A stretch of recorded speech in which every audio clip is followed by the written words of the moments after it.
Siva media நண்பர்கள் அனைவருக்கும் வணக்கம். தமிழ்நாட்டை உலுக்கிய பல வழக்குகள் நம்ம நடைமுறையில் பார்த்துருக்குறோம். சமீப காலமாக கிட்டத்தட்ட ஒரு 10 ஆண்டுகளுக்குள்ளாக தமிழ்நாட்டில் அனைவராலும் எதிர்பார்க்கப்பட்ட ஒரு பிரச்சனைக்குரிய வழக்கு என்ன அப்படின்னு பார்த்தீங்கன்னா, பொள்ளாச்சியில் தொடர் கூட்டு பாலியல் வல்லுறவால் பாதிக்கப்பட்ட பல பெண்கள் கொடுத்திருந்த புகாரின் அடிப்படையில் விசாரித்து தீர்ப்பு வழங்கப்பட்ட பொள்ளாச்சி பாலியல் குற்றவாளிகள் தொடர்பான வழக்கு தான். இந்த வழக்கில் 9 பேர் குற்றவாளிகளாக சேர்க்கப்பட்டிருக்காங்க. 2019ஆம் ஆண்டு இந்த வழக்கு விசாரணைக்கு வருது. அதுக்கு சில காலத்துக்கு முன்பிருந்தே இந்த கூட்டு பாலியல் பலாத்காரங்கிறது நடந்து வந்துட்டு இருந்திருக்கு. இந்த வழக்கு நேற்று தீர்ப்பு அறிவிக்கப்பட்டதாக இருந்தது. தீர்ப்பு அறிவிக்கப்பட்டதுக்கு பிறகு நீதிபதி நந்தினி தேவி அந்த நீதிமன்றத்திலிருந்து வேறு நீதிமன்றத்துக்கு பணிமாற்றம் செய்யப்பட்டு போன மாதம் 28ஆம் தேதி உத்தரவு வந்துட்டது. அதற்கு பிறகும் நீதிமன்ற பதிவாளர், சென்னை உயர்நீதிமன்றத்தினுடைய பதிவாளராக இருக்கக்கூடிய நீதியரசர் அல்லி அவர்கள் இந்த வழக்கை விசாரித்து முடித்த பிறகு நீங்கள் வேறு நீதிமன்றத்திற்கான பணிமாற்றம் செய்யப்பட்ட நீதிமன்றத்துக்கான பொறுப்பை எடுத்துக்கலாம், நீங்களே இந்த வழக்கை விசாரித்து தீர்ப்பு சொல்லியிருக்கேன்னு சொல்லி நீதிபதி நந்தினி தேவிக்கு ஒரு காலக்கெடுவை அதிகப்படுத்தி கொடுத்துட்டாங்க. அந்த அடிப்படையில் நேற்று அந்த வழக்கினுடைய தீர்ப்பு வழங்கப்பட்டது.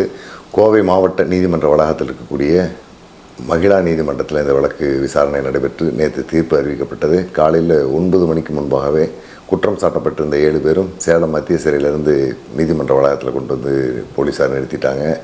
சரியாக 10:15 மணிக்கு தான் நீதிபதி தன்னுடைய அறைக்கு வந்து சேர்றாங்க. அவங்க வரும்போது கூட கார் உள்ளே போக முடியாத அளவுக்கு பேரிகார்டெல்லாம் வச்சு பாதுகாப்பு பலப்படுத்தியிருந்தாங்க. நீதிபதியினுடைய வாகனத்துக்கு பேரிகார்டையெல்லாம் ஒதுக்கி தான் வழிவிட்டாங்க. நீதிபதி மிகச்சரியாக 10:30 மணிக்கு இந்த வழக்கினுடைய தீர்ப்பை அறிவித்தாங்க. குற்றம் சாட்டப்பட்டிருக்கிற 9 பேருக்கும் தண்டனை உறுதி செய்யப்பட்டிருக்குது அப்படிங்கிறத அறிவிச்சுட்டு தண்டனை விவரங்களை மதியம் 12 மணிக்கு அறிவிக்கிறதா சொன்னாங்க. 12 மணியிலிருந்து கிட்டத்தட்ட 1 மணி வரைக்கும் குற்றம் சாட்டப்பட்ட 9 பேருக்கும் எத்தனை பிரிவுகளின் கீழ் எத்தனை ஆண்டுகள் தண்டனைங்கிறத அறிவித்தாங்க. கிட்டத்தட்ட 9 பேருக்குமே வாழ்நாள் சிறை தண்டனை, அதாவது சாகும் வரை அவங்க சிறையிலேயே இருக்கணுங்கிற அந்த தீர்ப்பை தான் வரலாற்று முக்கியத்துவம் வாய்ந்த ஒரு தீர்ப்பை சொல்லியிருக்காங்க. இந்த தீர்ப்பு தமிழ்நாடு மட்டுமல்ல இந்தியா முழுவதும் உள்ள மக்களால் கொண்டாடப்படக்கூடிய ஒரு தீர்ப்பாக அமைஞ்சிருக்குது. இந்த தீர்ப்பு மிக சிறப்பான தீர்ப்பு அப்படிங்கிறத எல்லா அரசியல் கட்சியினுடைய தலைவர்களும் சமூக ஆர்வலர்களும் பொதுமக்களும் வரவேற்று அறிக்கை கொடுத்துட்டு இருக்காங்க. உள்ளபடியே பாராட்டத்தக்க வகையில் இந்த வழக்கை முதலில் வழக்கு பதிவு செய்த தமிழ்நாடு காவல்துறையும் அதுக்கு பிறகு இந்த வழக்கை விசாரணைக்கு ஏற்று நடத்திய சிபிஐனுடைய விசாரணை அலுவலர் குழுவும் இதை சிறப்பாக பண்ணியிருக்காங்க. அத்தோடு சேர்ந்து இந்த வழக்கை சிறப்பாக நடத்துறதுக்கும் உள்ளூர் பகுதியில் அந்த பாதிக்கப்பட்டிருந்த பெண்களை திரட்டி அவங்களை நீதிமன்றத்தில் வாக்குமூலம் கொடுக்க வைக்கிறதுக்கான பொறுப்பை புகார்தாரருடைய வழக்கறிஞரான கோபாலகிருஷ்ணன் மிக சிறப்பாக பண்ணியிருக்காரு. அவரும் இந்த வழக்கில் அரசு தரப்புக்கான ஒரு பார்வையாளராக அரசுக்கு உதவி செய்யக்கூடிய ஒரு வழக்கறிஞராக இதில் பணியாற்றி வந்திருக்காரு. அவருக்கு துணையாக அந்த பகுதியை சேர்ந்த பொள்ளாச்சியை சேர்ந்த இளைஞர்கள் பலர் ஈடுபட்டிருக்காங்க. அதில் குறிப்பிடத்தக்க ஒரு நபர் யாருன்னு பார்த்தீங்கன்னா, பொள்ளாச்சி பக்கம் இருக்கிற சுப்பேகவுடன்புதூர் அப்படிங்கிற ஊரை சேர்ந்த பரமகுரு அப்படிங்கிற ஒரு நபர். இவர் தான் இந்த வழக்கினுடைய துவக்கம் முதல் கடைசி வரைக்கும் நேற்று தீர்ப்பு வழங்கப்பட்டு குற்றவாளிகள் எல்லாமே சேலம் சிறைக்கு அழைச்சிட்டு போகக்கூடிய அந்த நேரம் வரைக்கும் நீதிமன்றத்தினுடைய தொடர் நடவடிக்கைகளில் கலந்து பங்காற்றியிருக்காரு. இந்த வழக்கை இவ்வளவு சிறப்பாக கொண்டு போன எல்லாருக்கும் முதல்ல சிவா மீடியா சார்பில் நம்ம ஒரு நன்றியை சொல்லிடுவோம். இந்த வழக்கு துவக்கத்தில் எப்படி ஆரம்பிக்கப்பட்டது அப்படிங்கிறத ஒரு பின்னோட்ட பார்வை, அது ஆதி முதல் அந்த வரை அப்படிங்கிற அந்த கோணத்தில் இந்த வழக்கை நம்ம பார்க்கணும். இந்த வழக்கினுடைய முதல் தகவல் அறிக்கை பொள்ளாச்சி கிழக்கு காவல் நிலையத்தில் பதிவு செய்யப்படுது. அந்த அறிக்கையில், அதாவது அந்த புகாரில் என்ன சொல்லப்பட்டிருக்கிறத நம்ம பார்ப்போம். 24/2/2019 பொள்ளாச்சி கிழக்கு காவல் நிலையத்தில் உதவி ஆய்வாளர் ஆர் ராஜேந்திர பிரசாத் ஆகிய நான் பொறுப்பில் இருந்தபோது பொள்ளாச்சி தாலுகா ரங்கசமுத்திரம் கிராமம் டேஸ் நகரைச் சேர்ந்த டேஸ் என்பவரின் மகள் ஆகியவர் கொடுத்த புகாரில் நான் திப்பம்பட்டியில் உள்ள டேஸ் கல்லூரியில் பிஎஸ்சி 2ஆம் ஆண்டு படித்து வருகிறேன். என்னுடைய பள்ளி தோழியான டேஸ் என்பவர் மூலமாக மாக்கினாம்பட்டியைச் சேர்ந்த கனகராஜ் மகன் திருநாவுக்கரசு 1, எம்ஜிஆர் நகரைச் சேர்ந்த நாகேஸ்வரன் மகன் சபரிராஜன் ஆகியோரை எனக்கு தெரியும். இவர்கள் இருவரும் என்னிடம் அடிக்கடி செல்போனில் பேசுவார்கள். என் அண்ணன் வயதில் இருப்பதால் நானும் இவர்களிடம் நட்பு ரீதியில் பேசினேன். இந்த நிலையில் கடந்த 12/2/2019 அன்று மதியம் 12:30 மணிக்கு நான் கல்லூரியில் இருந்தபோது எனக்கு ஃபோன் செய்த சபரிராஜன், உன்னிடம் தனியாக பேச வேண்டும், உடனே புறப்பட்டு டேஸ் என்ற இடத்திலுள்ள பஸ் ஸ்டாப்புக்கு வா என்று சொன்னான். நான் காலேஜிலிருந்து பஸ் ஏறி மதியம் 1 மணி அளவில் பஸ் ஸ்டாப்புக்கு வந்தேன். அங்கே ஒரு பேக்கரியின் முன்பாக TN 38 C 31 என்ற என்னுடைய சில்வர் கலர் வேல்ஸ் வேகன் கார் நின்றது. அதில் திருநாவுக்கரசும் சபரிராஜனும் இருந்தனர். நான் பக்கத்தில் போனதும் காரில் போயிட்டே பேசலாம் என்று சபரிராஜன் சொன்னான். நான் காரின் பின் சீட்டில் ஏறிக்கொண்டேன். என் பக்கத்தில் சபரிராஜனும் என் பக்கத்தில் உட்கார்ந்து கொண்டான். காரை திருநாவுக்கரசு ஸ்டார்ட் செய்தபோது இன்னும் இருவர் ஓடி வந்து காரில் ஏறினர். ஒருவர் திருநாவுக்கரசின் இடது பக்கத்திலும் இன்னொருவன் சபரிராஜனின் பக்கத்திலும் உட்கார்ந்து கொண்டனர். யார் இவர்கள் என்று கேட்டதற்கு என்னுடைய நண்பர்கள் என்று அறிமுகம் செய்தில் முன் சீட்டில் உட்கார்ந்திருந்தவர் பொள்ளாச்சி கடைவீதியில் ஜோக்கர் ரெடிமேட்ஸ் என்ற கடை வைத்திருக்கும் சதீஷ் எனவும், பின் சீட்டில் உட்கார்ந்திருந்தவர் பக்கோதிபாளையத்தைச் சேர்ந்த வசந்தகுமார் என்றும் சொன்னான்.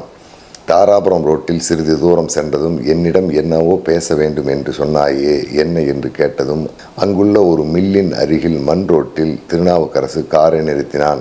அப்போது சபரிராஜன் என்னுடைய விருப்பமில்லாமல் என் மேலாடையை கழட்டினான். நான் சுதாகரித்து தடுப்பதற்குள் முன் சீட்டில் உட்கார்ந்திருந்த சதீஷ் மேலாடை கலண்டிருந்த கோலத்தில் என்னை வீடியோ எடுத்து விட்டான். நான் பதறிப்போய் அவன் வைத்திருந்த செல்போனை தட்டிவிட்டு என்னடா பண்ணுறீங்க என்று சத்தம் போட்டேன். அப்போது நீ மேலாடை இல்லாமல் இருப்பதை நாங்கள் வீடியோ எடுத்து விட்டோம். நாங்கள் எப்போ கூப்பிட்டாலும் வந்து எங்கள் கூட சந்தோஷமாக இருக்கணும். நாங்கள் எப்போ பணம் கேட்டாலும் கொண்டாந்து கொடுக்கணும். இதை தவிர வேறு யார்கிட்டையாவது சொன்னால் இப்போ எடுத்த வீடியோவை இன்டர்நெட்டில் வெளியிட்டு உன் குடும்ப மானத்தை சீரழித்து விடுவோம் என்று மிரட்டினார்கள். அப்போது உன்கிட்ட இருக்கிற பணத்தை கொடு என்று மிரட்டினான் சதீஷ். என்கிட்ட பணம் இல்லை என்று சொன்னேன். அப்போ பணம் இல்லாட்டி என்ன கழுத்தில் இருக்கும் செயினை கழட்டி கொடு என்று மிரட்டினான் சபரிராஜன். நான் கொடுக்க முடியாதுன்னு சொன்னபோது சபரிராஜன், திருநாவுக்கரசு, வசந்தகுமார் என் இருகைகளையும் கெட்டியாக பிடித்து கொள்ள சதீஷ் என் கழுத்தில் இருந்த 1 பவுன் தங்கச் செயினை பறித்து கொண்டான். இதனால் மனவேதனையடைந்த நான் கதறி எழுதேன். அப்போது என்னை அங்கேயே இறக்கி விட்டுவிட்டு 4 பேரும் கிழக்கு பக்கம் காரில் சென்று விட்டனர். காரிலிருந்து இறங்கிய நான் அழுது கொண்டு நிற்பதை பார்த்து அந்த வழியாக பைக்கில் வந்த 2 பேர் பக்கத்தில் வந்து, ஏன் அழுகிறாய் பாப்பா, உனக்கு என்ன பிரச்சனை? உன்னை இங்கே இறக்கி விட்டு போன காரை திருநாவுக்கரசு ஓட்டி கொண்டு போகிறான். பக்கத்து சீட்டில் சதீஷ் உட்கார்ந்துருக்கிறான். பின்னால் சீட்டில் வேறு யாரோ 2 பேர் உட்கார்ந்துருக்காங்க. அவங்களுக்கும் உனக்கும் என்ன சம்பந்தம் என்று கேட்டார்கள். நான் நடந்த விஷயத்தை அவர்களிடம் சொல்லி, இதை வெளியில் சொல்லாதீர்கள், என் வாழ்க்கை பாழாகிவிடும் என்று கேட்டுக்கொண்டேன். அதற்கு அவர்கள், நீ கவலைப்படாமல் வீட்டுக்கு போய் இதை வெளியில் யாரிடமும் சொல்ல மாட்டோம் என்று கூறினர். அதில் ஒருவர் பெயர் பரமகுரு எனவும் சுப்பேகவுடன்புதூரில் வசிப்பதாகவும் மற்றொருவர் பெயர் தாமோதரன் சூளேஸ்வரன்பட்டியில் வசிப்பதாகவும் தெரிவித்தனர். ஏதாவது உதவி தேவைப்பட்டால் சொல்லுமா என்று சொல்லிவிட்டு என்னை ஒரு போக்கு ஆட்டோவில் ஏற்றிவிட்டார்கள்.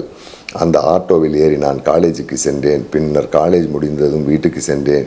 எனக்கு நடந்த இந்த செயல் வீட்டுக்கு தெரியாதால் அவமானமாகிவிடுவென்றும் நான் யாரிடமும் சொல்லாமல் இருந்தேன். ஆனால் சபரிராசனும் சதீஷும் வசந்தகுமாரும் 2-3 தடவை நேரில் பார்த்து, செலவுக்கு பணம் கொடுக்கிறாயா, இல்லை உன்னுடைய ஆபாச படத்தை இன்டர்நெட்டில் போடவா என்று மிரட்டினார்கள். இதனால் நடந்த உண்மைகளை என் பெற்றோரிடம் 24/2/2019 அன்று சொல்லிவிட்டேன். எனது அண்ணனும் அப்பாவும் காவல் நிலையத்தில் புகார் கொடுக்க முடிவு செய்தனர். இதனால் காவல் நிலையத்தில் ஆஜராகியுள்ளோம். ஆசை வார்த்தை கூறி என்னை அழைத்துச் சென்று எனது விருப்பம் இல்லாமல் ஆபாசமாக வீடியோ எடுத்து என்னை மிரட்டி நான் அணிந்திருந்த 1 பவுன் தங்கச் செயினை பறித்த 4 மீதும் நடவடிக்கை எடுக்குமாறு கேட்டுக்கொள்கிறேன் இப்படிக்கு அப்படின்னு அந்த கல்லூரி மாணவனுடைய புகார் சொல்லுது. இந்த புகாரை தொடர்ந்து தான் கைது செய்யப்படுறாங்க. கைது செய்யப்பட்டதுக்கு பிறகு சில நாள்களுக்கு பிறகு அவங்க, இது சாதாரண பிரிவுகளின் கீழ் உள்ள வழக்கு அப்படிங்கிறனால அதிலிருந்து பிணையிலையும் வந்துடுறாங்க. இதுக்கு பிறகு தான் இந்த விவகாரம் விஸ்வரூபம் எடுக்குது. அதுக்கு முன்னே இவங்க யார், இவங்களுக்கான தொழில்முறை பிரச்சனைகள் என்ன, எப்படி இந்த வீடியோ வெளியில் வந்தது அப்படிங்கிறத நம்ம பார்க்கணும். 2019ஆம் ஆண்டு இந்த பிரச்சனை நடந்த காலகட்டத்தில் நான் பொள்ளாச்சி பகுதிக்கு நேரடியாக சென்று விசாரித்த செய்திகளை எல்லாமே நான் மின்னம்பலத்தில் தொடர்ந்து ஒரு 12 நாள்கள் கட்டுரையாக எழுதிட்டு வந்திருந்தேன்.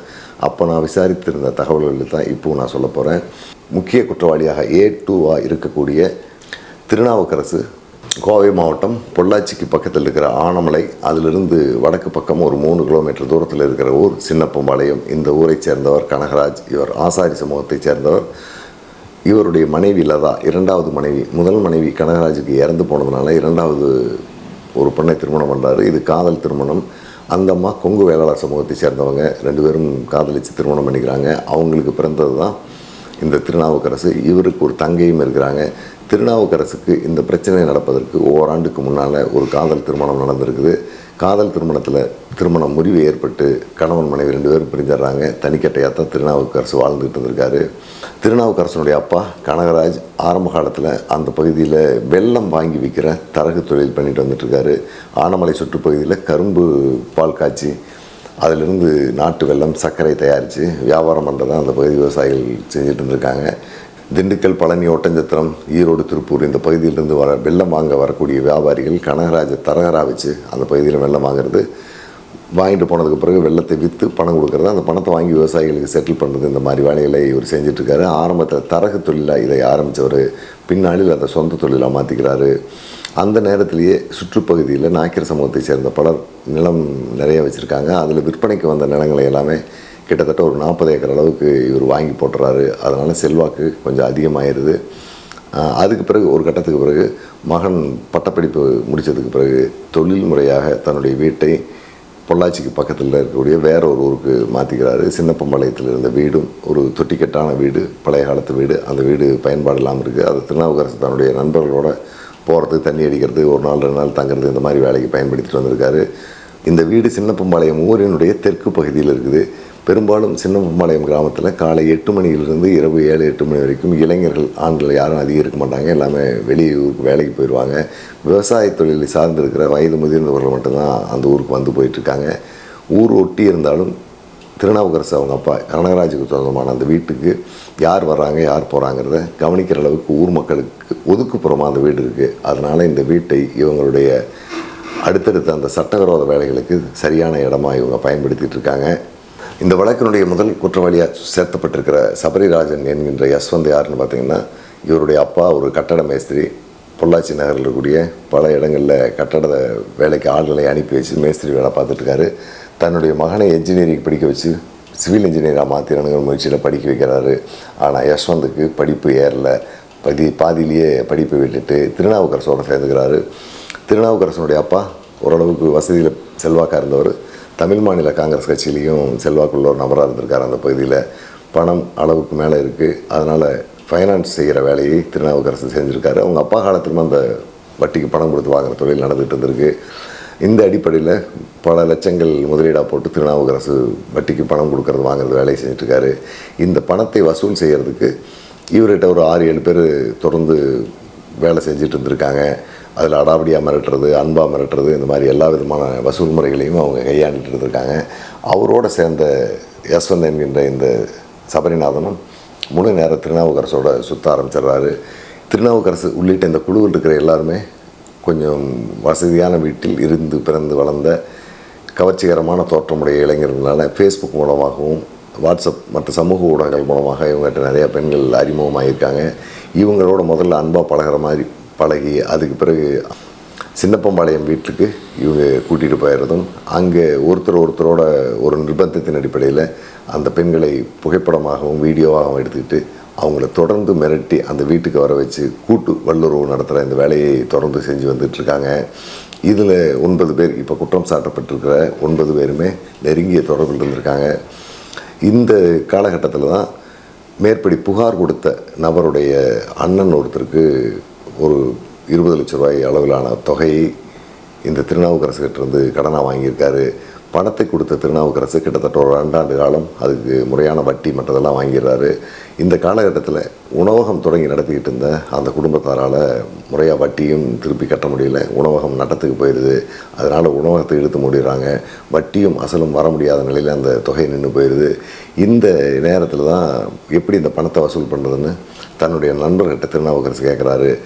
அதில் முக்கியமான பொறுப்பில் இருந்த நபர் யாருன்னு பார்த்தீங்கன்னா இந்த சபரிராஜன் என்கின்ற யஸ்வந்த். இவர் தான் அந்த பொறுப்புகளை முழுமையாக கவனிச்சிட்ருக்காரு. அப்போ சபரிராஜன் சொல்கிறாரு, பணத்தை வசூல் பண்ணுறது ஒன்றும் பிரச்சனை கிடையாது. அந்த வட்டிக்கு பணம் வாங்கினவனுடைய தங்கை என்னோட நல்லா பேசி பழகிட்டு இருக்கா. ஃபோன் நம்பர் என்கிட்ட இருக்குது. நான் வட்டிக்கு பணம் கொடுக்கறது, வாங்குறது, வசூல் பண்ண போகும்போது அந்த பொண்ணோட எனக்கு நல்ல பழக்கம் இருக்குது. நான் அந்த பொண்ணை எங்கே வான்னு சொன்னாலும் வந்துடும். அவளை நம்ம கூட்டிகிட்டு வந்து வச்சுட்டு ஏற்கனவே பல பெண்களை வீடியோ எடுத்து நம்ம திரும்ப திரும்ப கூப்பிட்டு மிரட்டி பாலியல் வல்லுறவு பண்ணிகிட்டு இருக்கிறோம் இல்லையா, இந்த மாதிரியே அந்த பொண்ணையும் நிர்வாண நிலையில் ஆடையற்ற நிலையில் புகைப்படமாக எடுத்துக்கிட்டு வீடியோவை எடுத்துகிட்டு அதை அவன் அண்ணன்கிட்ட காட்டி இன்டர்நெட்டில் போட்டோன்னு சொல்லி மிரட்டி நம்ம படத்தை வாங்கிடலாம், இதுக்காக நீ ஒன்றும் கவலைப்படாதுன்னு திருநாவுக்கரசுக்கு ஆலோசனை சொல்கிறாரு. திருநாவுக்கரசும் இதை ஏற்றதுக்கு பிறகு அந்த பொண்ணுக்கு ஒரு சில நாள்கள் தொடர்ந்து குறுந்தகவல் மூலமாகவும் நேரடி பேச்சு மூலமாகவும் பேசி ஒரு மயக்கத்தை ஏற்படுத்தி அந்த பொண்ணை கல்லூரியில் இருந்து அந்த பொண்ணை வெளியில் வர வச்சு அங்கேருந்து இந்த சின்னப்பம்பாளையம் வீட்டுக்கு கூட்டிகிட்டு வந்துடுறாங்க. வீட்டுக்கு கூட்டிகிட்டு வந்து அந்த பொண்ணை மேலாடை கழட்டிய நிலையில் மிக ஒரு கொடூரமாக சித்திரவதை பண்ணி பெல்ட்டில் அடித்து ஆடையற்ற நிலையில் வீடியோவை எடுத்துக்கிறாங்க. இந்த வீடியோவை உடனடியாக அவங்களுடைய அண்ணனுக்கு வாட்ஸ்அப்பில் அனுப்பி வச்சு, உன்னுடைய தங்கை இந்த நிலையில் தான் இருக்கா, வரும்போது அவளுக்கு தேவையான டாப்பும் சுடிதாரும் கொண்டுட்டு வாடா, கூடயே நான் கொடுத்த பணத்தையும் கொண்டு வா அப்படின்னு மிரட்டுறாங்க. இப்போ என்னால் பணம் தர முடியாது, தயவுசெய்து என்னுடைய தங்கச்சியை எதுவும் பண்ணிடாத விட்டுன்னு சொன்ன அந்த பொண்ணுடைய அண்ணன் அங்கேருந்து அந்த பொண்ணுக்கு மாற்று உடைகள் மற்றதெல்லாம் கொண்டுட்டு வந்து அந்த சின்னப்பம்பாளையம் வீட்டில் கொடுத்து தங்கச்சியை கூட்டிகிட்டு போயிடுறாரு. கூட்டிகிட்டு போனதுக்கு பிறகு என்ன நடந்ததுன்னு விசாரிக்கும் போது இது பணத்துக்காக கடத்தி ஆபாசமாக வீடியோ எடுத்திருக்கான் அப்படிங்கிறது தெரியுது. குறிப்பிட்ட காலத்துக்குள்ளே அந்த பணத்தை கொடுக்க முடியாதனால மீண்டும் மீண்டும் இவங்க தரப்பில் இருந்து அந்த வீடியோ வெளியிட்டுருவோம் அப்படிங்கிற ஒரு மிரட்டல் அந்த பாதிக்கப்பட்ட பெண்ணுடைய அண்ணனுக்கு போயிட்டுருக்குது. இந்த சூழலில் தான் அவரும் அவருக்கு வேண்டப்பட்ட அவருடைய நண்பர்களிடமும் உறவினர்களிடமும் இதை பற்றி ஒரு ஆலோசனை கேட்குறாரு.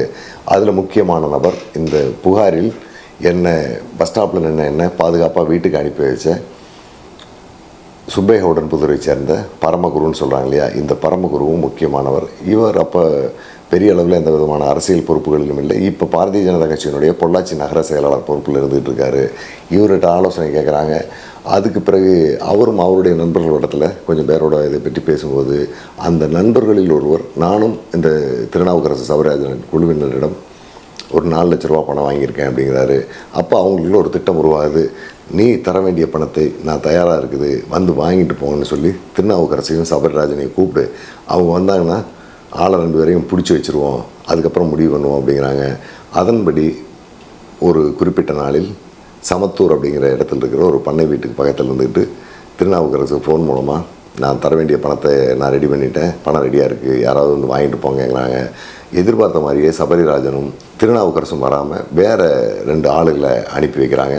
அவங்க பணம் வாங்க வர்றாங்க. வந்ததுக்கு பிறகு அவங்களையும் பிடிச்சி வச்சுட்டு அவங்க செல்ஃபோனை பிடுங்கிட்டு அவங்க 2 பேரும் இன்னும் வரல, நீ வந்து வாங்கிட்டு போ, நான் இந்த மாதிரி பாலக்காட்டுக்கு ஒரு அவசர வேலையாக போக வேண்டியதாக இருக்குது அப்படின்னு தகவல் சொல்கிறாங்க. இவங்க மீண்டும் அந்த முன்னால் போன 2 பேருக்கு ஃபோன் பண்ணுறாங்க. அவங்க ஃபோன் எடுக்கலை.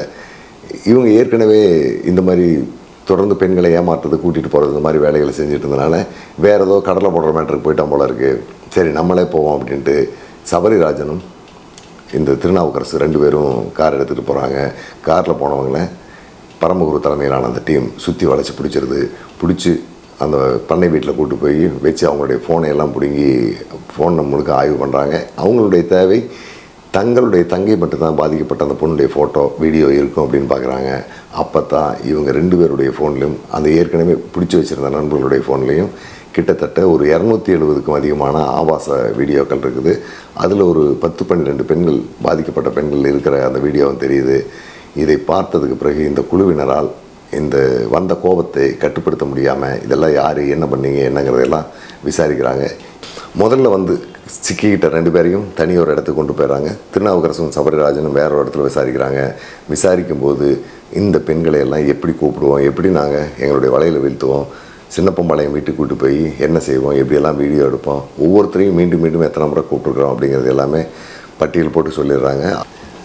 சபரிராஜன் திருநாவுக்கரசு குழுவினர் வச்சுருந்த அந்த மொபைல் ஃபோனில் இருந்த வீடியோக்களுடைய தாக்கத்தினுடைய அதிர்ச்சி அந்த டீமில் இருந்த யாராலையுமே பொறுத்துக்க முடியாத அளவுக்கு இருந்திருக்கு.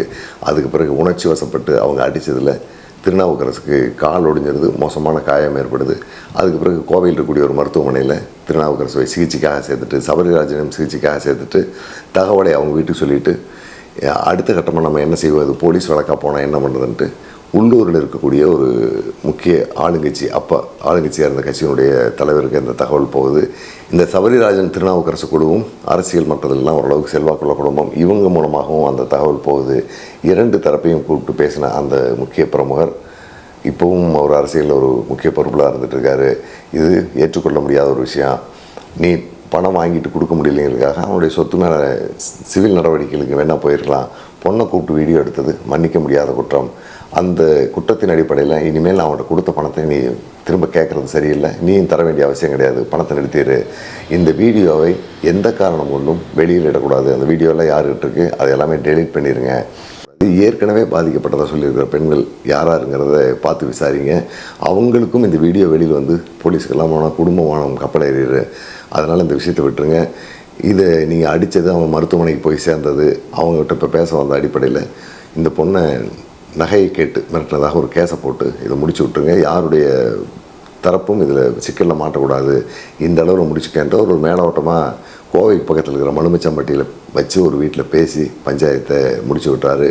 அந்த அடிப்படையில் தான் அவங்க கொடுத்த புகாரின் அடிப்படையில் பொள்ளாச்சி கிழக்கு காவல் நிலையத்தில் சப் இன்ஸ்பெக்டர் ராஜேந்திர பிரசாத் ஒரு வழக்கு போட்டு அவங்கள கைது பண்ணி சிறைக்கு அனுப்புகிறாரு.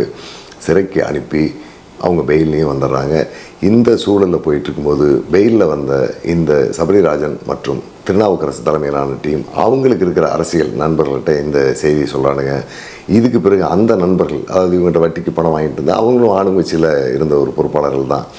என்னடா உன்னை கூட்டிகிட்டு போய் அடிக்கிற அளவுக்கு அவனுக்கு பெரிய ஆள் ஆகிட்டானா, அவங்க அண்ணன் உள்ளிட்ட அவங்க டீம் நம்ம உதைக்கலாம் பாரு அப்படின்ட்டு அவங்களும் வேணாம் பணம் வட்டிக்கு வாங்கி கொடுக்குற இடத்துல அவனுக்கு சில சப்போர்ட்டாக நம்ம சில விஷயங்கள் செய்யணுன்ட்டு பாதிக்கப்பட்ட பெண்ணுடைய அண்ணனையும் அவரோட வந்திருந்த இன்னொரு நண்பரையும் பொள்ளாச்சி நகரத்தினுடைய புறநகர் பகுதியில் வச்சு பிடிச்சி அடிச்சிடுறாங்க. அதில் தான் அதிமுகவுடைய பார் நாகராஜ் அப்படிங்கிற ஒருத்தர் கைது செய்யப்பட்டு பிறகு அவர் விடுதலை செய்யப்பட்டு விட்டார். ஆனால் அவருக்கும் இந்த பாலியல் தொடர்பான விவகாரங்களுக்கும் பெருசாக தொடர்பில்லை. அதை பற்றி அவருக்கு தெரியவும் இல்லை. வெறும் அடிதிரியாக மட்டுமே நினச்சி வட்டிக்கு பணம் வாங்கிட்டு வட்டியும் அசலையும் திருப்பி தர முடியாமல் அதுக்காக கூப்பிட்டு அடிச்சிட்டாங்கிற உணர்ச்சி வசப்பட்டு அவரும் இவங்களை எல்லாம் அடிச்சிடறாரு. அது ஒரு வழக்காக பதிவு செய்யப்பட்டு அவங்களும் கைது செய்யப்பட்டு பெயிலில் வந்துடுறாங்க. இந்த வழக்கினுடைய பின்னணியில் அரசியல் சாயம் இப்படித்தான் இதுக்கு பூசப்படுது. இந்த சூழலில் இந்த விவகாரம் போயிட்டுருக்கிற இந்த நேரத்தில் ஆளுங்கட்சி எதிர்கட்சி மற்ற எல்லா கட்சியினுடைய உயர்மட்ட பொறுப்பாளர்கள் அந்த பகுதியில் இருக்கிற சிலருக்கும் இந்த விவகாரங்கள் கொஞ்சம் கொஞ்சமாக தெரிய ஆரம்பிக்குது. இந்த நேரத்தில் நேரடியாக இந்த விவகாரத்தில் தலையிட்டு இருந்த அந்த அரசியல்வாதி ஏதாவது ஒரு வகையில் நம்ம காலி பண்ணணும். உள்ளூரில் சில அரசியல்வாதிகள் நேரம் பார்த்துட்ருக்காங்க. அவங்க ஒரு வீடியோவை இந்த நபர்கள் மூலமாக வாங்கி அந்த வீடியோவை முதல்ல வெளியிடுறாங்க. இது அந்த பகுதியில் இருக்கக்கூடிய எல்லா பத்திரிகை தொடர்பாளர்களுக்கும் ஓரளவுக்கு போய் சேர்ந்துருக்கு. யாருமே ஆனால் அந்த வீடியோவை எந்த அடிப்படையில் வெளியிடுறது, இதை வெளியிட்டோம்னா பின்விளைவுகள் வேறு மாதிரி வரும், இதுக்கான ஆதாரங்களை என்ன செய்கிறது அப்படிங்கிறத பற்றி ரொம்ப தடுமாறுறாங்க. அதை வெளியில் கொண்டு போக முடியாத அந்த சூழலில் தான் நக்கீரன் வார இதழுக்கும் அந்த வீடியோ போய் சேருது. உள்ளபடியே செய்திகளை வேகமாகவும் யாருக்கும் பயப்படாமலும் துணிச்சலாக தரணும் அப்படிங்கிற எண்ணம் கொண்டிருந்த என்னுடைய முன்னாள் ஆசிரியர் கோபாலன் தான் அந்த வீடியோ வெளியிடுறாரு. அதுக்கு பிறகு தான் இந்த விவகாரம் வெடித்து கிளம்ப ஆரம்பிக்குது. வெடித்து கிளம்பின விவகாரத்தினுடைய தொடர்பாக இந்த வழக்கை பொள்ளாச்சி கிழக்கு காவல் நிலையத்தில் இருந்து மாற்றம் செய்யப்பட்டு சிபிசிஐடிக்கு போகுது. சிபிசிஐடி போலீஸாரும் இந்த வழக்கை முறையாக விசாரிக்கிறாங்க. ஆனால் அவங்ககிட்டையுமே அந்த வழக்குக்கான முழு ஆதாரங்களும் கையில் இல்லை. ஏன்னா போலீஸாருக்கு கிடைச்ச கொஞ்சம் வீடியோ கொஞ்சம் ஃபோட்டோக்களை மட்டும் வச்சுமே அவங்க இன்வெஸ்டிகேட் பண்ணுறாங்க. அரசியலில் இந்த விவகாரம் மிகப்பெரிய அளவில் மாற்றத்துக்கு உருவாயிருது. தேசிய அளவில் இது பேசப்படக்கூடிய ஒரு விவகாரமாக வந்து பொள்ளாச்சி ஜெயராமனுடைய மகன் தொடர்பில் இருக்கார், பொள்ளாச்சி ஜெயராமன் தொடர்பில் இருக்கார், மற்ற சில அரசியல் தலைவர்கள்லாம் தொடர்பில் இருக்காங்கன்ட்டு இது எதிர்க்கட்சியாக இருந்த திமுக பிரச்சாரம் பண்ணுது. திமுகவை சேர்ந்த சிலரும் இதில் தொடர்பில் இருக்காங்கன்ட்டு அதிமுக பிரச்சாரம் பண்ணுது. இந்த மாதிரி இந்த விவகாரம் அடுத்தடுத்த கட்டத்துக்கு போனதுக்கு பிறகு ஒட்டுமொத்த தமிழ்நாட்டில் இருக்கக்கூடிய மக்களும் அரசியல் அமைப்பு சேர்ந்தவர்களுமே இந்த வழக்கை சிபிசிஐடி விசாரித்தா சரியாக இருக்காது அப்படிங்கிற முடிவில் இதை சிபிஐக்கு மாற்றணுங்கிற கோரிக்கை வைக்கிறாங்க. அப்போ முதலமைச்சராக இருந்த எடப்பாடி பழனிசாமியும் மாநில அரசு விசாரிக்கிறதை விடவும் இது சிபிஐ விசாரிக்கிறது நல்லதுன்னு வழக்கை சிபிஐக்கு மாற்றிடுறாங்க. இதுக்கிடையிலேயே இந்த வழக்கினுடைய எஃப்ஐஆரை பொள்ளாச்சியில் இருக்கக்கூடிய டிஎஸ்பி ஜெயராமன் எஸ்பி பாண்டியராஜன் அனுப்புகிறாரு. பாண்டியராஜன் ஏற்கனவே பல்வேறு சர்ச்சைகளில் சிக்கின ஒரு காவல்துறை கண்காணிப்பாளர். அவர் இதில் இருக்கிற எல்லா விஷயங்களையும் நான் உங்களுக்கு சொல்லியிருந்த எஃப்ஐஆர் நோட் இருக்கிற விஷயத்தில் பேரு முகவரி எல்லா விஷயத்தையுமே வெளிப்படையாக பத்திரிகையாளர்களுக்கும் அறிவிச்சிடறாரு. எஃப்ஐஆரையும் வெளியில் விட்டுறாரு. ஏன்னா ஆரம்ப கட்டத்தில் இதில் பாலியல் அத்துமீறல் கூட்டு பாலியல் பலாத்காரங்கிறது எல்லாமே வெளியில் தெரியாமல் இருந்த கட்டத்தில் இந்த எஃப்ஐஆரை இது ஒரு வெறும் மிரட்டில் பணம் பறித்தல் அப்படிங்கிற வழக்காக நினச்சி அதை வெளியிட்டுறாரு. இந்த வழக்கினுடைய சாரங்களை எல்லாமே வெளியில் சொன்ன எஸ்பி பாண்டியராஜன் காத்திருப்போர் பட்டியலுக்கு போய் அவர் அந்த பொறுப்பிலிருந்து நீக்கப்படக்கூடிய ஒரு சூழலுக்கு உள்ளாயிடுறாரு. அதுக்கு பிறகு ஊடகங்கள் இந்த செய்தியை பெருசு பண்ணி எழுத ஆரம்பிச்சிட்டாங்க. குறிப்பாக இந்த செய்தியை வெளியிட்ட நக்கீரன் ஆசிரியரும் இதுபோல் ஆயிரக்கணக்கான வீடியோக்கள் இருக்குது அப்படிங்கிற மாதிரி எல்லாம் சொல்லியிருந்தார். நான் அந்த காலகட்டத்தில் அங்கே விசாரித்த வகையிலும் பொள்ளாச்சி அப்படிங்கிறது ஒரு சின்ன ஊர், ஒரு பெரிய கிராமம், அவ்வளோதான். அந்த ஊரில் நூற்றுக்கணக்கான ஆயிரக்கணக்கான பெண்கள் இதில் பாதிக்கப்படுறதுக்கெல்லாம் வாய்ப்பு கிடையாது. விவகாரம் தெரியாமல் இந்த விவகாரத்தில் சிக்கிக்கிட்ட ஒரு சிங்கிள் டிஜிட்டல் தான், ஒரு 10க்கும் குறைவான பெண்களும் விருப்பப்பட்டு அவங்களோடு தொடர்புக்கு போய் அதன் மூலமாக ஆதாயம் அனுபவிக்க போன இன்னும் சில பெண்களும் சேர்ந்து ஒரு 25 பேருக்குள்ளே தான் இந்த பிரச்சனையில் மாட்டியிருக்காங்க. அதில் பெரும்பான்மையானோர் விரும்பி வேறு ஏதோ ஒரு சிக்கலுக்காக அவங்களோட தொடர்பு இருந்தவங்க, மிரட்டி பாலியல் பிரச்சனையில் சிக்கிக்கிட்டவங்க ரொம்ப குறைவானவங்க தான் அப்படிங்கிறதும் தெரிஞ்சது. அதையும் நான் அந்த காலகட்டத்தில் சொல்லியிருந்தேன். இது நூற்றுக்கணக்கிலேயோ ஆயிரக்கணக்கிலேயோ இல்லை. ஏன்னா அவ்வளோ தூரம் இந்த பிரச்சனை பெரிய வெளியில் போய் பெருசாகிற அளவுக்கு அந்த பகுதியில் இவங்க சுதந்திரமாக நடமாட முடியாது. எப்படியும் செய்தி வெளியில் எக்ஸ்போஸ் ஆகிரும். ஒரு கால் இவங்களுடைய நடவடிக்கைகளை காவல்துறையும் இந்த பாதிக்கப்பட்ட மாணவனுடைய தரப்பை சேர்ந்த அவங்களுடைய அண்ணன், இந்த சுப்பையவுடன் புதிர் பரமகுரு இவங்கெல்லாம் விட்டுருந்தாங்கன்னா வேணால் இதனுடைய எண்ணிக்கை அடுத்தடுத்த ஆண்டுகளில் இது தொடர்ந்து போகிறதுக்கு வாய்ப்பாக இருந்திருக்கும். ஒரு குறிப்பிட்ட கட்டத்திலேயே இவங்க இதை கையில் எடுத்து பிடிச்சிட்டதுனால இந்த பாதிக்கப்பட்டவனுடைய எண்ணிக்கை ஒரு எல்லைக்குள்ளேயே நின்று போச்சு. இந்த விவகாரங்கள் எதையுமே தெரியாமல் எஸ்பி இதை வெளியிட்டதனுடைய விளைவாக இந்த விவகாரம் ஆளுங்கட்சியால் அமுக்க பார்க்குறாங்க, போலீஸ் இதை மூடி மறைக்க பார்க்குறாங்க அப்படிங்கிற கண்ணோட்டத்தில் இது ஊடகங்கள் தட்டி தூக்கி பெருசு பண்ணி விட்டாங்க. அதன் விளைவாக சிபிஐக்கு போகுது. சிபிஐக்கு போனதுக்கு பிறகும் கூட உள்ளூரில் இந்த வழக்கை நேரடியாக சிபிஐ அதிகாரிகளாலேயோ அல்லது வேறு எந்த காவல்துறை அதிகாரிகளையோ நேரில் போய் பேசி அவங்களையெல்லாம் புரிய வச்சு அந்த பாதிக்கப்பட்டவங்களெல்லாம் சாட்சியாக கூட்டிகிட்டு வரதுங்கிறது சாத்தியமில்லாத விஷயந்தான். அந்த வேலைகளை இப்போ அரசுக்கு உதவி பண்ணக்கூடிய வழக்கறிஞராக வந்திருந்த கோபாலகிருஷ்ணனும் இந்த பரமகுருவும் எடுத்துக்கிறாங்க. இவங்க அந்த குடும்பத்தாரை எல்லாமே, அந்த வீடியோவில் இருந்த பாதிக்கப்பட்ட பெண்களுடைய குடும்பத்தாரை எல்லாமே பார்த்து பேசி அவங்களுக்கான ஒரு தைரியத்தையும் கொடுத்து அவங்களுக்கான மருத்துவ ரீதியான கவுன்சிலிங் கொடுத்து உங்களுக்கு பாதிப்பினுடைய பிரதிபலனாக என்னெல்லாம் கிடைக்கும், உங்களுக்கு எப்படியெல்லாம் பாதுகாப்பு கிடைக்கும் அப்படிங்கிறத புரிய வச்சு அவங்கள எல்லாமே சாட்சியாக கொண்டு வந்திருக்காங்க. அதுக்கு அரசும், இப்போ இருக்கக்கூடிய அரசும், நீதித்துறையும் காவல்துறையும் பெரிய அளவில் ஒத்துழைப்பு கொடுத்துருக்காங்க. நீதிமன்ற வரலாற்றிலேயே சாட்சி சொல்லக்கூடியவங்களை குற்றம் சாட்டப்பட்டிருக்கிற வழக்கறிஞர்கள் தவிர வேறு யாரும் பார்க்க முடியாத அளவுக்கு ஒரு பாதுகாப்பான ஏற்பாட்டில் இந்த வழக்கு விசாரணை நடத்தியிருக்காங்க. இன்னும் சிலரை வீடியோ கான்ஃபரன்சிங் மூலமாகவே பெரும்பாலான விசாரணையை முடித்து குறிப்பிட்ட விசாரணைக்கு மட்டும் நேரில் வர வச்சுருக்காங்க. இந்த வழக்கில் சிபிஐ அதிகாரிகளுக்கு உள்ளூர் மக்கள் சார்பாக இந்த பரமகுரு உள்ளிட்ட அந்த பாதிக்கப்பட்ட முதல் புகார் கொடுத்த மாணவியினுடைய குடும்பத்தார், உறவினர்கள், நண்பர்கள் எல்லாமே ஒத்துழைப்பு கொடுத்ததனுடைய விளைவாக புகார் கொடுக்க வந்த 8 பேரில் ஒருவர் மட்டும் நீதிமன்றத்தில் மீண்டும் சாட்சி சொல்ல வரல. மீதி 7 பேரும் பாதுகாப்பான முறையில் சாட்சி சொல்லிட்டு போயிருக்காங்க. இந்த வழக்கில் 48 சாட்சிகளை அரசு தரப்பு, அதாவது சிபிஐனுடைய தரப்பு சேர்த்துருந்ததில் ஒருவர் கூட பிறல் சாட்சியாக மாறாமல் ரொம்ப சரியாக சாட்சி சொல்லியிருக்காங்க. இது பெரும்பாலான வழக்குகளில் நடக்கிறதுக்கு சாத்தியமில்லை. ஏன்னா ஏதாவது ஒரு கட்டத்தில் அவங்களுக்கு ஒரு மனமாற்றம் ஏற்படும், அல்லது தங்களுக்கு பிரச்சனை வேண்டாம்னோ ஏதோ ஒரு கட்டத்தில் சாட்சியிலிருந்து பிறல் சாட்சியாக மாறுறதுக்கான வாய்ப்புகள் நிறையா இருக்குது. ஆனால் இதில் யாருமே அந்த மாதிரி மாறாத அளவுக்கு உள்ளூரை சேர்ந்த பாதிக்கப்பட்ட மாணவியினுடைய நண்பர்களும் உறவினர்களும் அவங்களுக்கு தேவையான பாதுகாப்பு கொடுத்துருக்காங்க. அந்த அடிப்படையில் அவ்வளவு பேருமே 48 சாட்சிகளுமே பிறல் சாட்சியாக மாறாமல் இந்த வழக்கை ஆதரிச்சிருக்கிறாங்க. அந்த அளவுக்கு சிபிஐனுடைய விசாரணை குழுவும் எந்த சாட்சியுமே பிறல் சாட்சியாக மாறாத அளவுக்கு கூடுதலாக செய்திகளை சேர்த்து எழுதாமல், அதாவது வழக்கில் தண்டனை வாங்கி கொடுக்கணுங்கிற நோக்கத்தில் 2-3 வார்த்தைகளையும் 2-3 செயல்களையும் கூட்டி காட்டி போடுறது காவல்துறையினுடைய வழக்கம். அந்த மாதிரி எதையுமே போடாமல் மிக சரியாகவே இந்த வழக்கை சார்ஜ் ஃப்ரேம் பண்ணி கொண்டு போயிருக்காங்க. அதனால் இது ரொம்ப சிறப்பான வழக்காக பார்க்குது. காவல்துறையில் பெரும்பாலும் என்ன ஒரு தவறு பண்ணுவாங்கன்னா, ஒரு நிகழ்வு நடக்குது, அந்த நிகழ்வின் தொடர்ச்சியாக இந்த குற்றம் சாட்டப்பட்டிருக்கிறவங்க அவங்களுடைய நண்பரை பார்த்து அவங்களோட 2 மணி நேரம் பேசிகிட்டு இருக்காங்க. அவங்ககிட்ட சில உதவிகள்லாம் வாங்கியிருப்பாங்க, பண பரிமாற்றங்கள்லாம் நடந்திருக்கு. அந்த 2 நாள் அவங்க தங்கியிருந்த அந்த குற்றத்துக்காக அவங்களையும் இந்த வழக்கில் குற்றவாளியை சேர்க்கிற வேலைகளை எல்லாம் செஞ்சுருவாங்க. அப்படி சேர்த்தும்போது குற்றவாளி தப்பிக்கிறதுக்காக தன்னை இந்த வழக்கில் தொடர்பு இல்லைங்கிறதுக்கு நிரூபிக்கிறதுக்கு பல ஆதாரங்களை அவர் கொடுப்பார். அப்போ குற்றம் செஞ்சவரும் அந்த ஆதாரத்தின் அடிப்படையில் தப்பி போடுறதுக்கு வாய்ப்பாக இருக்குது.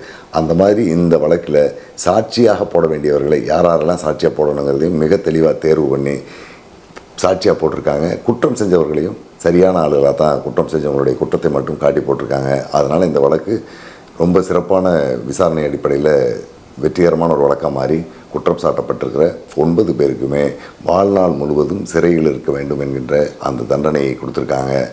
பல வழக்குகள் இந்த மாதிரி வாழ்நாள் சிறை தண்டனை கொடுத்தும் அவங்களுடைய தண்டனை காலம் 8 ஆண்டுகள் 10 ஆண்டுகள் 15 ஆண்டுகள் 20 ஆண்டுகள்னு ஒரு குறிப்பிட்ட காலத்துக்கு பிறகு விடுதலையாகி வந்துடுவாங்க. ஆனால் குறிப்பாக ஒரு 5 வழக்குகளில் குற்றம் சாட்டப்பட்டிருக்கிற யாருக்குமே தண்டனை தளர்வு கிடைக்காது.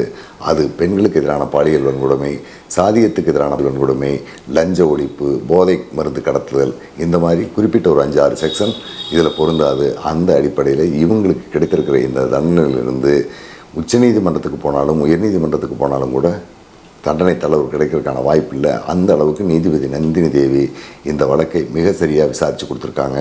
அதில் வாய்ப்பே இல்லை அப்படிங்கிறது தான் பெரும்பாலோட வழக்கறிஞர்களுடைய கருத்தாக இருக்குது.